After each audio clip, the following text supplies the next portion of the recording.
the Robbie and Dad Show, I will be discussing with my dad about his career and some of the good times he's had. This time on the Robbie and Dad Show, I'm going to be interviewing my dad. Yes. So today I'm going to be asking you questions. Okay, about what? In general, like what happened, what you like about theater when you started. Oh, so you want to know about my theater? Yeah, exactly. Okay, so today we're going to be talking about my time in theater. So I started in a high school. So I went to John Rennie High School, and there was a lady named Miss Chalmers there. Okay, and Louise Chalmers was young when I had her as a teacher. She's retired now, and she was really, she was the theater department, and she had a lot of energy, and her class was like, it was a lot better than I gave it credit for at that time, because it gave me skills that I never thought were important, like like relationships between people, interpersonal relationships, and group work, and stuff that you don't know about in high school, or I didn't appreciate those kinds of things. Also, it helped. I was shy. I didn't like to get on stage, and I was able to get on stage once I was in control. I was so in control that I needed to write my scripts before doing any kind of stuff. Me and my friends, we'd write scripts, and then I felt in control, and then I felt like I could go on stage, because I had stage fright, and sometimes I regret not going into acting. So I did. So I was in high school for 6 years? Grade 8 to grade 11? No, it's grade 7, isn't it? Grade 7. 7, 8, 9, 10, 11. So 5 years. 5 years. So 5 years of high school, and I took theater every year. And as I went through it, my last year we wanted to put on a play. It got canceled. I was going to do it, and then I didn't. When it came time to going into college, I wasn't good at anything. My math was pitiful. There's a story in this. The story is don't give up, and you'll get somewhere. I mean, you just have to be honest with yourself. I know that you're always trying to please your parents as to what career you're going into, but you have to enjoy it. Yeah. Expect some pushback from parents, okay? The important thing at your age is to explore your options, especially high school. At one point, you got to make a decision, right? Yeah. Maybe. So my decision, honestly, was when I looked at the admission stuff, all the stuff that looked interesting, I looked and said, oh, you need math. And so they went down the math column. Oh, you don't need math. I looked and said, oh, theater. So I went to theater at John Abbott College here in 1987, and I met the guy who used to sit there. His name was Christopher Brown. He always tells a story. He loves the story about our interview, and he remembers it well. He said the same speech at my wedding.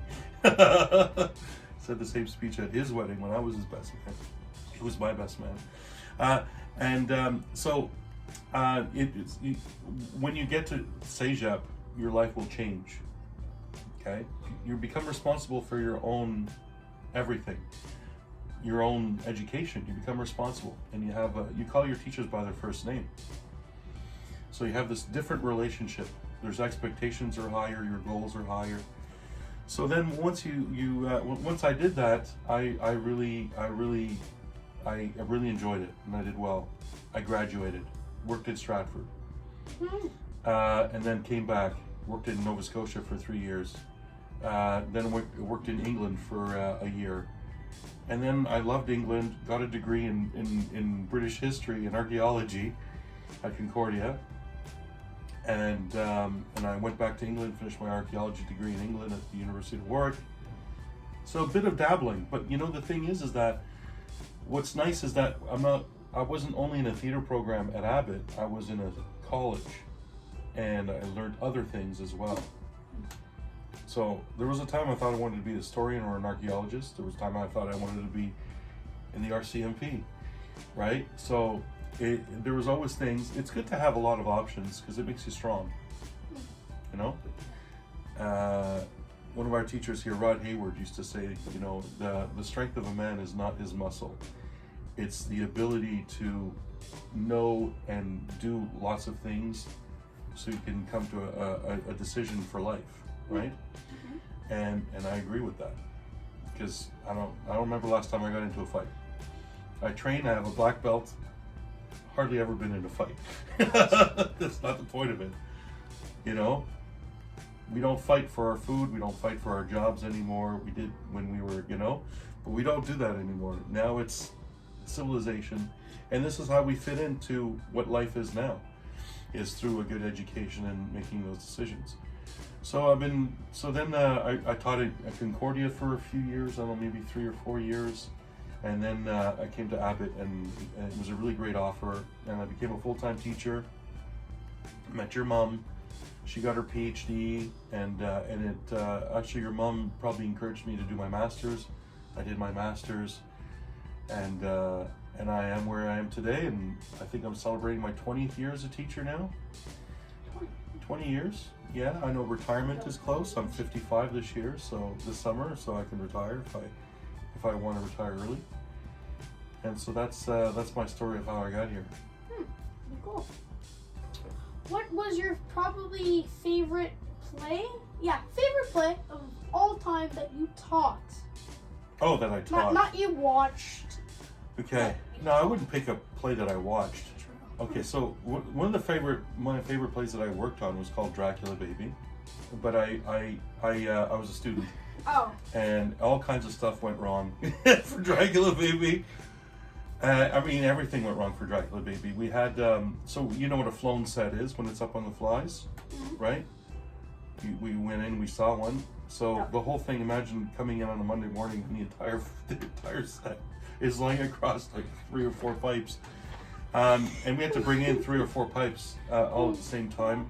And it's because we had things on the wings of it, because it folded in like this, and the wings had like rubber. It had rubber so it could stretch, but it wasn't enough to carry the full load. And so we had to come up with a whole different way of rigging that. But that went wrong. We had a fire backstage. There's a big rock that came. Dracula came out of the rock. It opened up, and there was an explosion that happened when the rock came. Yeah, we didn't know it was on fire until later. So we had a fire backstage. That was the same show. And we started calling it, there were so many problems that we started calling it Dracula Maybe. So that was one of my favorite shows and it was a killer show. I wanted to do costumes because I went to Stratford and I learned costumes. So I could sew a good sew. I could sew a good cloth. And so I went into that, and they were so desperate for people on set. They knew I could build, that they pulled me out of costumes. And they put me on the set, and it was like a lot of hours. Did you actually end up being able to do play? Yeah, it went on, and it was every inch of the shop. There was scenery in the shop, and there was scenery in the wings. There was scenery everywhere, and flown. Every possible way you could fit. It was one of the biggest shows we ever built. The other one that was close to it was Peter Pan. Years later, that I worked on. It was my first show as a faculty member. So that was my favorite as a student. My favorite as a teacher, I think, was The Forbidden Planet. Oh, is that the one with the big, massive chomp plat? Yes, yeah. No, it did have a chomp thing in it. No, you know what I mean. But you're talking about Little Shop of Horrors. That was a beautiful show. But The Forbidden Planet was a show that I saw when I used to live in England, when I lived in London. This is before the archaeology. So, because I lived in England twice. Once to work there in theater, and another time to do my archaeology degree. But when I was there the first time, I saw this play in London. It's called Return to the Forbidden Planet, and it was so much fun. It's the one play that I chose. I don't get to choose because I'm not a director. I'm a technical director. I'm not a director for the actors. But I convinced the 2 directors, because there was a musical director and a director for that show. And the music guy was on board because it was 1950s rock and roll. It was just an incredible show. So that was Andy and Jay, and oh my God, my time with them is legendary. I mean, I love working with those 2 guys. And And it was a fantastic show. There's a whole other show that we're going to talk about in another interview, because there's a lot to tell you about that show. So that was one of my favorites here. Yeah. So this is a little bit. Have you ever? So whenever you do a play, Yeah. there's an estimate for whenever, like, you have a deadline for everything to be ready to to do the play in front of the people who are watching. Yeah. Right? Yes. Have you ever had to postpone it because something fell or something wasn't right or the building broke or the costumes weren't ready, something like that? Okay, so I remember once in Nova Scotia. Nova Scotia, okay. We were doing a show. I think it was Anna Swan something, and one of the guys was trying to fix the tent, and he fell through he ripped the tent even worse. And the technical director, Steve Sean, it was the first time I ever seen him lose his temper. And it was like, oh my God! He was on the stage sewing the main curtain, which wasn't done yet, and I was doing whatever, and like, he just lost it. He didn't need that to happen, right? And there's like audience coming in. There's a big rip of the tent. He still has to sew that and now fix the tent. But I mean, the show went on, and then like for us, we had a big window fall on stage. I didn't see it, and it wasn't my show. It was the other teacher. His name's Frank, and the actors acted as if it wasn't there. Like, it's called The Show Must Go On, right? Yeah. Did I have something that didn't go? Yeah, I mean, so we did a show years ago called Almost Maine, and there was a lot of things going back and forth, a lot of scenery, and I was always worried it wouldn't go up on its wheels to get off, because if it didn't go up on its wheels, I don't know what I would do. Well, I have an idea of what I would do. I would pick it up and hoof it, because there wasn't enough pressure in the casters to pop up sometimes. So things like that really, I worry. I'm backstage worrying while it looks like I'm not doing anything, but it's like, oh my God, what happens if this happens? I mean, no one else is thinking about that. The actors always trust us that everything is going to go great. But yeah, so we did cancel a show because of COVID. We did Mary Poppins, and Mary Poppins was going to be a beautiful play. Oh yeah. And then COVID happened, and then we canceled it. So that was devastating to everybody. It was hard on our department. We had to teach theater long distance online. Oh, I remember that. Yeah, I was like at home for I don't know how long, and we did cartwheels, trying to figure out what to teach. And in the end, I think that we did a pretty good job considering the challenges that we had. Right? I got my students to build props at home by going to a dollar store and picking up things, and I prepared a whole thing to inspire them. And then it was worse, because even then you couldn't go to a dollar store and shop in certain aisles. You weren't allowed to, like, I remember Patras, our props guy, wanted to buy paintbrushes, and they said, no, I'm sorry, you can't shop down that aisle because it's not like things that, like, you were only allowed to shop for certain things because other stores were upset that Dollarama was getting all the business or something like that. Oh, it was ridiculous. Like, you kept doing cartwheels to try to figure out how to do, like, even shopping was difficult. Yeah, so that's it. I have one last question. Yeah. So you're doing your play, okay? Everything's going well. Yeah. Out of nowhere, something just falls. Has that ever happened? And then Are you referring to something I've told you before? No. No? Something Because let's say it right here. That thing. Let's Yeah. say that thing. Boom. This falls. thing up here falls? Yeah. That or one of the structures. Doesn't really matter. Any structure collapses. Well, There we are. I build the thing so that it won't fall. Yeah. So. Or an actor falling off of it. Oh, okay. So let's say an actor falls off. Yeah. Has it happened? So it shouldn't happen. Like, we have processes in place. Number one, the thing is built as well as possible, and then it's overbuilt in some cases. Okay. Like, I put so much cross bracing that this doesn't shake. And then we tell the actors what the limitations of the set are, so they can't walk on this. Let's say, Yeah. right? Because you would in a castle, you would walk on that, but they know not to get up on that. Ultimately, if something did, let's say he leaned too much and it fell over, Yeah. then what would happen is I would go on stage, I would assess the situation, I might call for the main curtain to come in. In this case, there's a fly person, call for the main curtain coming in, and then the front of house people know to expect stuff like this. So the assistant stage manager would tell the front of house manager, the lights would come on, they said, we're having technical issues, just one moment please. And before the lights go back on, I have to assess, if it's this that fell, I have to assess whether I have enough time to put it back up and secure it, or just get rid of it. Because it's got to be safety. And then in your imagination, you imagine that this wall is still there or something, right? That's what you got to do. The worst thing I've ever seen was at the Centaur Theater. So we had a curtain called a Venetian curtain, which means it's picked up at the bottom, and so there's strings. An actor came out on stage, placed the curtain leg through that too close to the curtain, and it was underneath the ropes for that. Blackout. Curtain rises. You hear a shebang of all this tea stuff, and people are, what's this? Because Mike D'Amato was the production manager, and he was telling me about it because he saw the show. Lights come on, and all the tea stuff is everywhere, but there's no table.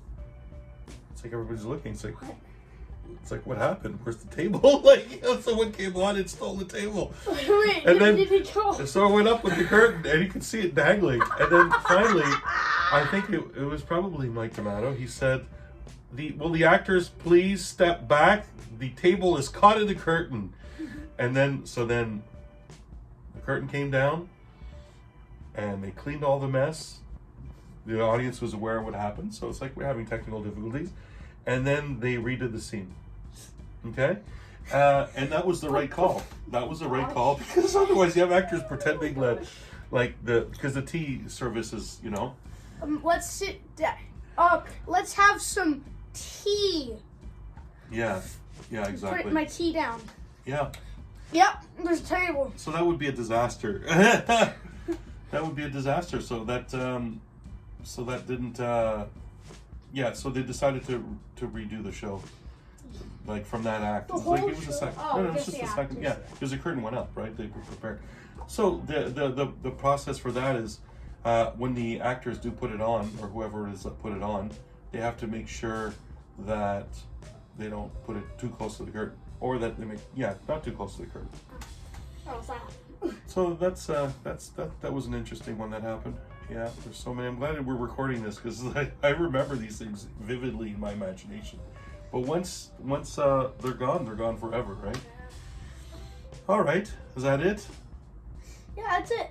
Good. All right. So in closing, it's been a good run. You should always enjoy what you do. My favorite things is the students.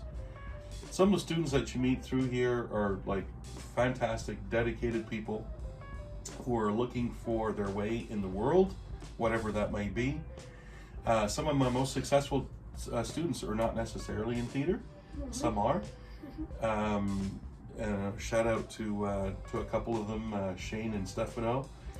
Oh my God, I could go on. There's Robin. There's so many. There's Chris. I didn't meet all of these. No, you've met all of them. You've Really? met all, even when you were small. Well, I know two. Oh my goodness, Kyla. No. There's so many. Anyways, I could go on, but so like one of our favorite YouTubers, Stefano Yanero, he's a YouTube star, and he builds stuff, and he took your mom's course, and so he's got a little bit of biology in that. Shane is doing great at his new job, and he's practically a CEO of a company, and he's got a lot of things to look out for, and he's doing something completely different. But he was also an actor here, and so he's got great interpersonal skills, and people just like the kind of people that come out of this program. If you're not good with people, you're not going to do well in this place, because there's a lot of processes that we have to go through and there's not a lot of you know, there's not a lot of bureaucracy like there would be in a bigger organization, right? So I mean, there's some bureaucracy, but we keep it tight. We're more efficient than film people, we find, in theater. Film has a lot of bureaucracy, a lot of politics too, but yeah, because I worked in film as well. That's for another video. And that's it. All right, I guess that's all, Robbie. And so we hope this video served of some importance to some people as to what it is that we do backstage and stuff. And that's it for the Robbie and Dad Show. He's Robbie. He's Dad. If you liked our video, why don't you hit that subscribe button and leave a like?